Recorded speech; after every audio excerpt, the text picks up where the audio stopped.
सभी student good afternoon. UGC net Saraswati academy में आरती वर्मा। आप सभी स्टूडेंट जानते हैं कि हम एजुकेशन का सिलेबस जो है कवर कराते हैं, ठीक है, यानी कि पेपर की तैयारी करवाते हैं एजुकेशन सब्जेक्ट।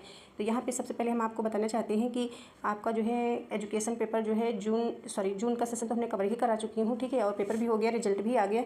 ये सारा प्रोसेस आपका हो गया है। और जिन बच्चों का नेट नहीं हुआ है, ठीक है, जिन बच्चों का जो है नेट नहीं हुआ क्वालिफाई, कोई बात नहीं है, आप परेशान होने की ज़रूरत नहीं है। और जिन बच्चों को मेरा पढ़ाया हुआ थोड़ा लाभ हुआ है तो थैंक यू, और जिन बच्चों ने पढ़ा नहीं समझ में आया तो परेशान होने की बात नहीं है। जो आपने मेरी क्लासेस देखी होगी, पढ़ा होगा, ठीक है, कहीं ना कहीं आपको काम में ज़रूर आएगा, ठीक है। और परेशान मत होइएगा क्योंकि सारा इम्पोर्टेंट ही हमने पढ़ाया है। ये मत सोचिएगा कि मैम जो है इधर उधर का पढ़ा दी है। मैंने सारा कोर्स से ही पढ़ाया है, थ्योरी क्लासेस ही पढ़ाई हैं, ठीक है, बुक से पढ़ाया हुआ है और अच्छे से भी पढ़ाया गया है, ठीक है। और सीक्वेंस में हमने पढ़ा रखा है, ऐसा नहीं है कि एक यूनिट हमने इधर पढ़ाया और एक इधर पढ़ाया, ठीक है।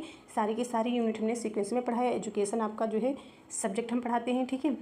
पेपर आपका सेकंड है। तो यहाँ पे आप देख सकते हैं आपकी 10 यूनिट्स हैं। तो हमने आपको पढ़ाया था शैक्षणिक अध्ययन। इस बार भी हम आपको जो है थ्योरी क्लासेस भी कराएंगे और जो है PYQ भी कराएंगे, ठीक है, क्योंकि सभी बच्चों को जो है PYQ करना अनिवार्य होता है। क्योंकि PYQ जब तक कि आप नहीं करेंगे, रिविजन नहीं करेंगे, तो आप थ्योरी क्लासेस पढ़े होते हैं तब भी जो है आपके पास प्रैक्टिस नहीं होता है, क्योंकि टाइम मैनेजमेंट वहाँ पे नहीं हो पाता है बच्चों का, ठीक है, परीक्षा हॉल में। तो इसलिए जो है PYQ अधिक कराएंगे, ठीक है। तो आप यहाँ पे देख सकते हैं आपका जो है फर्स्ट यूनिट आपका होगा शैक्षणिक अध्ययन, ठीक है। सेकंड है शिक्षा का इतिहास, राजनीति तथा अर्थशास्त्र। ये आप अपनी कॉपी में नोट कर लीजिएगा, ये आपका सिलेबस है एजुकेशन पेपर का, ठीक है, सेकंड पेपर। इसमें से आपका जो है 100 जो है क्वेश्चंस पूछे जाते हैं, ठीक है। एक प्रश्न पे आपको जो है एक क्वेश्चन पे आपको 2 नंबर मिलते हैं, मार्क्स, ठीक है। तो यहाँ पे देख सकते हैं थर्ड यूनिट आपकी है शिक्षार्थी तथा अधिगम प्रक्रिया। फोर्थ आपका अध्यापक शिक्षा हो जाएगा, ठीक है। फिफ्थ आपका हो जाएगा पाठचर्या अध्ययन और शिक्षा में शोध हो जाएगा। 6, 7 आपका यूनिट हो जाएगा शिक्षण शास्त्र, प्रौढ़ शिक्षा विज्ञान तथा मूल्यांकन हो जाएगा। और जो है 8 आपका हो जाएगा शिक्षा में, या कह सकते हो शिक्षा के लिए प्रौद्योगिकी, ठीक है, शिक्षा में प्रौद्योगिकी आप कहिएगा या फिर जो है शिक्षा के लिए प्रौद्योगिकी कह सकते हो। और 9 यूनिट आपकी हो जाएगी नवी शैक्षिक प्रबंधन, प्रशासन एवं नेतृत्व, ठीक है। और 10 आपका हो जाएगा समावेशी शिक्षा, ठीक है। ये आपकी 10 यूनिट्स हो जाएंगी और अच्छे से आपको कवर करना है। और आपको एक सूचना देनी थी कि जो है किसी स्टूडेंट के द्वारा पूछा गया था कि मैम आप बता दीजिए कि जो है बुक्स कौन सी लें, किस बुक से हम पढ़ें, ठीक है। तो यहाँ पे बुक्स जो है सारी अच्छी होती हैं, ठीक है। लैंग्वेज का फ़र्क होता है कि किसी में इजी लैंग्वेज होता है, ठीक है। तो आप अरिहंत की बुक आप ले सकते हैं, ठीक है। अरिहंत की बुक जो है बहुत ईजी है और आपको समझ भी आएगा।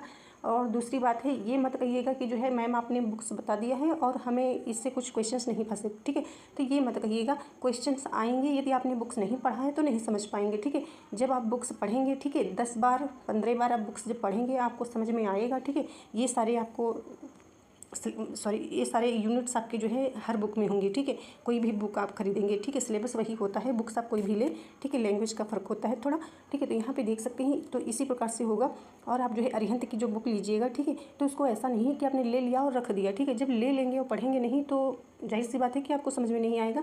कम से कम उसको आपको 10-12 बार पढ़ना पड़ेगा, ठीक है। इसके बाद आप देखिएगा कि जो मैम लोग पढ़ाती हैं, टीचर लोग कोई भी पढ़ाता है, ठीक है, शिक्षक तो बुक से ही पढ़ाता है। जब पढ़ता है तभी तो पढ़ा पाता है। तो आप बुक्स पढ़िएगा, अच्छे से कवर करना है। फिर उसके बाद आप जो है यदि मेरी भी क्लासेस करते हैं या किसी टीचर की भी क्लासेस करते हैं, आपको अच्छे से समझ में आएगा, ठीक है। तो आप जो है अच्छे से तैयारी करिएगा 2025 ये दिसंबर सेशन में, ठीक है, दिसंबर में, ठीक है। तो अच्छे से आप 25, ठीक है। तो आप सभी स्टूडेंट को अच्छे से तैयारी करनी है और हम जो है डेली PYQ लेकर के आएंगे, ठीक है। और जो है आपका सिलेबस भी कवर कराएंगे दिसंबर में, ठीक है। ये जो दिसंबर चल रहा है, अब आपके पास टाइम कितना बचा हुआ है, यानी कि अगस्त, सितंबर, अक्टूबर, नवंबर, ठीक है।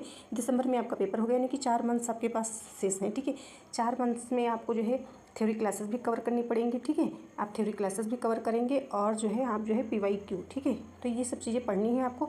दूसरी बात है, जैसे कि हमने आपको अरिहंत की बुक जो बोली है, ठीक है, तो उसको आपको अधिक से अधिक बार पढ़ना है, ठीक है। और दूसरी बात और ध्यान रखना है आपको, जो आपके पास जो नोट्स पहले से उपलब्ध हैं, जिन बच्चों ने जो पहले के बच्चे हैं जैसे नेट क्वालिफाई हो गए हैं, JRF की तैयारी कर रहे हैं, तो उनको जो पहले से उपलब्ध नोट्स हैं, ठीक है, जिनसे पढ़ा हुआ है पहले से, उसको बार बार रिवाइज भी करते रहना है, थोड़ा न्यू भी पढ़ते रहना है, ठीक है। जैसे कि फर्स्ट पेपर में न्यू क्वेश्चंस पूछे गए हैं, ठीक है, फिल्म से संबंधित, ठीक है। तो इस प्रकार से न्यू चीज़ें आपको थोड़ा ऐड करते चलना है। बाकी आपको वही पुराना ही जो है रिवीजन करना है, क्योंकि सिलेबस तो वही है, ठीक है। तो इतना सारा टॉपिक्स और जो है सूचनाएँ देनी थी, तो ये हमने आपको बता दिया है। और मिलते हैं अगले क्लास में। Thank you.